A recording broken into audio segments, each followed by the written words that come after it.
35-year-old woman present with a 2 cm palpable breast lump in upper outer quadrant. Mammography shows well-defined rounded mass. Ultrasound reveals hypoechoic lesion with smooth margin. What is the most likely diagnosis? A. Fibroadenoma, B. Cyst, C. Invasive ductal carcinoma, or D. Phyloid tumor. एक एक favour में ने एक एक against में point बोलता है और આનો ડાયગ્નોસિસ ઇન્વેઝિવ ડક્ટલ કાર્સિનોમા શું કામ નથી Sir, because આમાં smooth rounded mass આવેલું છે. અગર invasive ductal carcinoma તો speculated margin આવશે.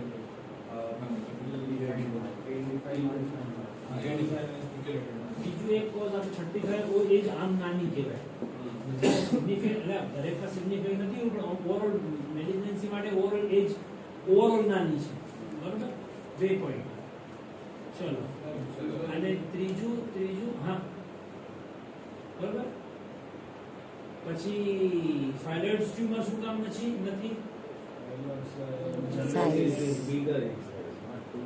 બિગર પેલા તો સ્મોલ તો હોય ને તમે સીધા કોઈ ફાઇલોઇડ જો 10 માં આવે તો 10 સેન્ટીમીટર થયું હોય 2 સેન્ટીમીટર તો પેલા હોય ને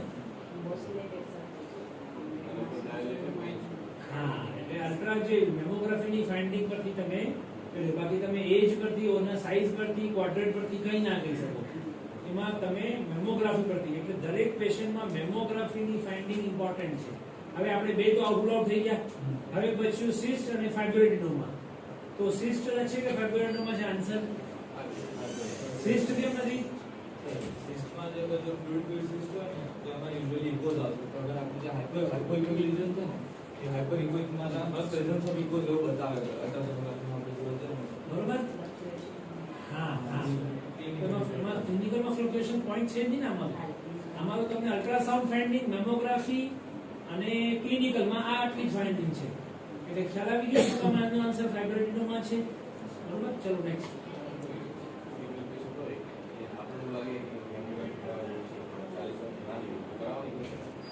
ના મેં 35 લગી જ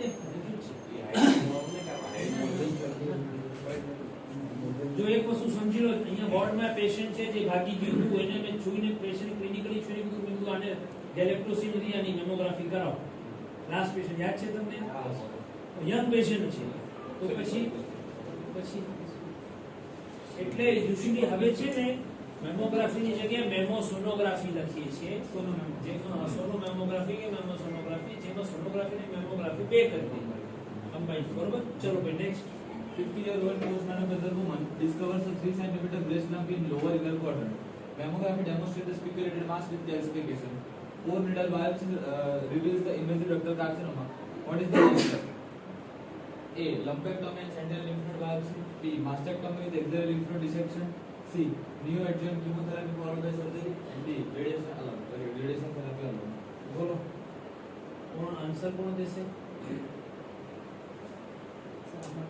एक्सिलरी लिम्फ नोड से क्या देखो ना टारगेट जो से कौन करते हैं क्लिनिकली और इन्वेस्टिगेट करें एक्सिलरी लिम्फ नोड આપણે પહેલા જોવાનું હોય જો ક્લિનિકલી પાર્ટેબલ હોય તો એની બી આપણે છે ને તો એક્સિલરી લિમ્ફ નોડ ડિસેક્શન તમારે કરવાનું if it is not palpable then go for the imaging by axillary USG આમાં નથી લખ્યું એટલે નથી તમે સમજો પ્રશ્નમાં જે લખ્યું છે પેશન્ટને ઈ જ છે પ્રશ્નમાં એક્સિલરી લિમ્ફ નોડ પાલ્પેટ નથી લખેલું મતલબ એનો એક્સિલરી લિમ્ફ નોડ પાલ્પેટ નથી આ સમજ એટલે આ બાય ડિફોલ્ટ સમજવાની વસ્તુ છે ખ્યાલ આવી ગયું આ પેશન્ટમાં એક્સિલરી લિમ્ફ નોડ પાલ્પેટ નથી થતો હવે બોલો હવે આજની તારીખમાં breast conservative surgery are more preferable number 1 number 2 size નાની છે 3 સેન્ટીમીટરની સાઈઝ છે લંબેક્ટોમી માટે તમારે 2 સેન્ટીમીટરની માર્જિન જોઈએ 3 સેન્ટીમીટરની સાઈઝ છે નીકળી જશે પણ આમાં ફરજિયાતી છે કે એટલે જ એમાં સેન્ટિનલ lymph node biopsy પણ લખી જ છે બરોબર અને પછી પણ એમાં એક વસ્તુ નથી લખ્યું પણ તમે લંબેક્ટોમી સેન્ટિનલ પછી રેડિયેશન ઇઝ કમ્પલ્સરી